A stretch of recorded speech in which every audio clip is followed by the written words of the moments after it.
Dane Rose here with Mystical Landscapes, and what I'm going to show you in this video is a strategy for taking 90% of the cost overruns and scheduling tensions out of your project. And this is based on my own experience building my first house at age 23, and I did it very differently because I'd watched the hassle and pain that client after client had gone through.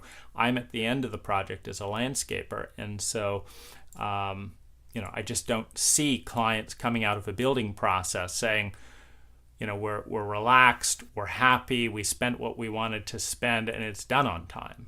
That's like a 1 or 2% anomaly in clients, and so I wanted to see if that's possible, and it is.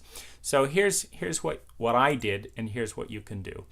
The first thing is in the collaboration with an architect. You want an architect that is going to focus on giving you the most amount of value in what you want for the time invested. Now, a good architect is going to, charge a decent hourly rate, maybe $200 an hour, $300, $150, $100, whatever it is in your area. But they're gonna charge an hourly rate. But there are ways that they can make their normal fee that you can cut architectural fees down by 50%. And the first thing is avoiding waffling, being really clear on the budget, meaning you don't ask the architect, unless you're quite wealthy and determined to do what you want regardless of cost, you don't ask the architect what you should spend. You need to do your homework up front to clarify what the point is where you're going to start stressing around money. That's your budget, meaning you're spending all of this for quality of life. If this project makes you depressed, stressed around money, stressed in your relationship, it's a terrible project.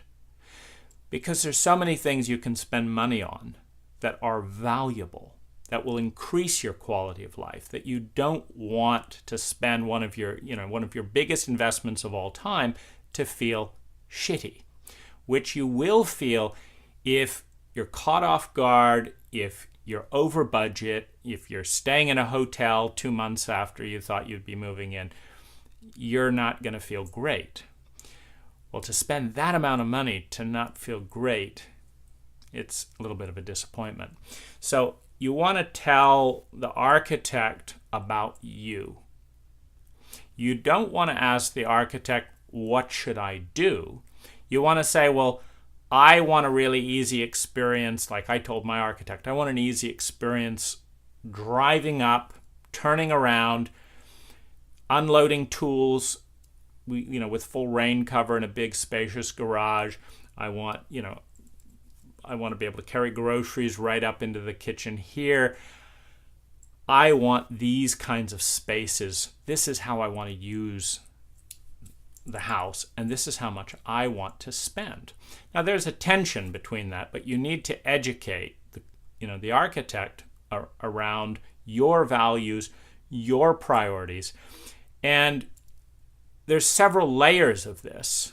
When it comes to finishes, there may be some finishes like a granite countertop could be a 10 out of 10 in impact for you, whereas certain kinds of molding, if you do it this way, it'll cost 300% more. Or if you, line the entire walls and do 3 or 4 different paint colors, it might cost 300 or 400%. But to you, it's no big deal. It doesn't add to your quality of life. And so you want to be very conscious with every line item, not to go to the default of the architect of, well, I always do crown molding, or I always do a 100% wool carpet or something. You want to say, well, okay, well, is wool easier to clean?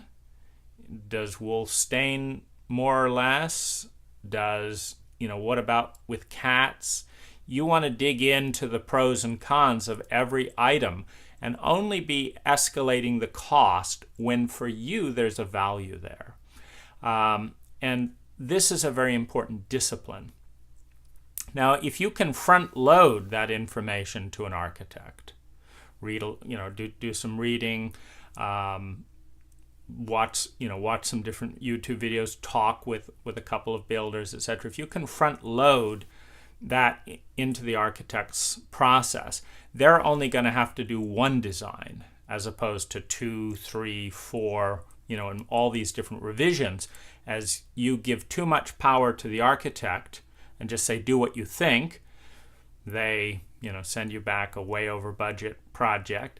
Then you have to start from scratch again to scale back, and you don't provide clarity, and then that has to be refined. So this basically saves 2/3 on architectural fees if you're working with an architect on an hourly basis.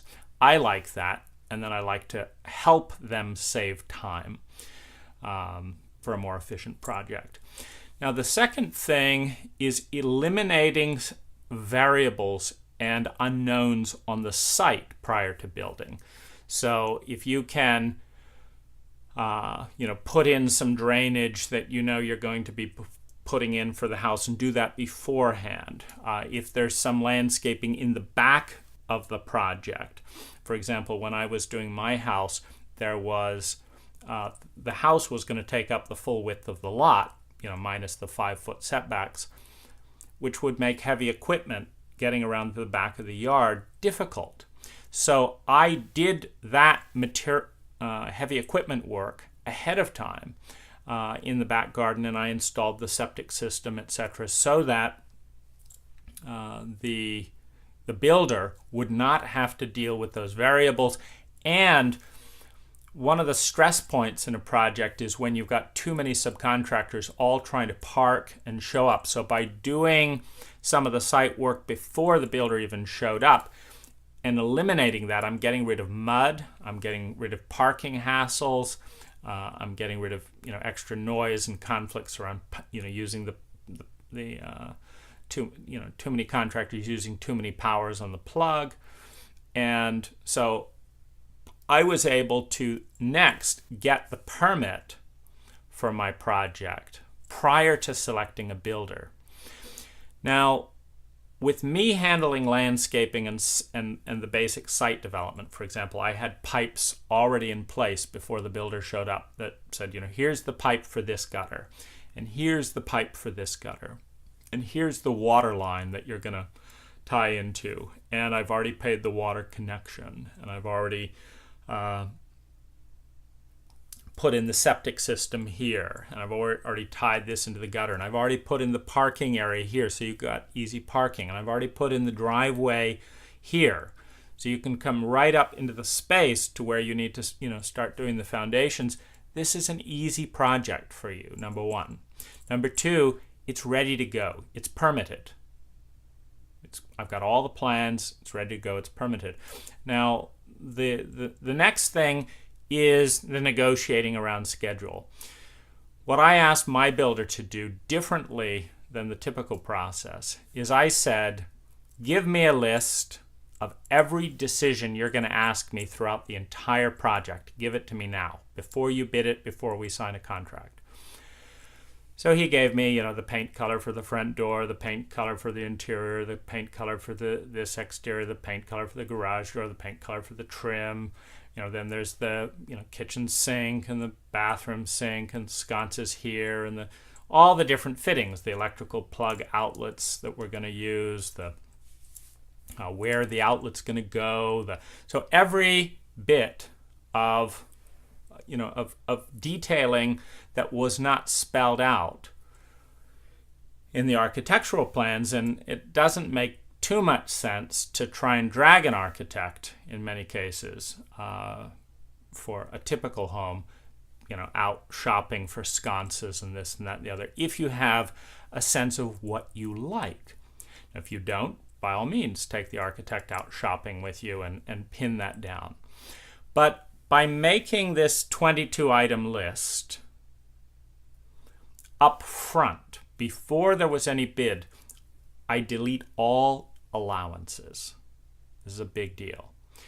Secondly, by doing it all up front, and I give the builder a photograph, I give the builder a SKU number, I give the builder where I went shopping and bought it, and looked at it and what the price is. He's welcome to find a cheaper place to buy these things, but I know what I'm getting. Now this takes all of the uncertainty out of it. The permit is done. The landscaping is taken care of. That's my responsibility. The utilities, are clearly, ready to be attached. There's good parking. Everything is stable. It's easy to proceed. So the final step, having given the builder all of this information up front, is I asked for a great price, number one. Number two, I asked for a commitment, and you can even price it so that if it goes over, because there are now no more variables. You can tell a builder if it, for every day it goes over, I want you to pay me $200 to pay for my hotel and which is an added incentive. In this case, I didn't do that, but he got it done a month early. The project came in within $300 of budget. There was one thing. I drove by casually 4 times, no stress. There was one point where I had a little idea on how to expand and give me a little bit more space for tools in the garage. I asked the builder how much it would cost. He said $300. I said, do it. And so the project came in within $300 of budget, a month early, no stress, easy for the builder, no big tension, no big marital tension, and it's definitely something to consider when you interview. If you'll take the time to talk with your friends and look into how much extra money, how much marital stress, how much family stress, how much work stress can come into a poorly managed project. It's my goal with this video to save you a little bit of that. So good luck.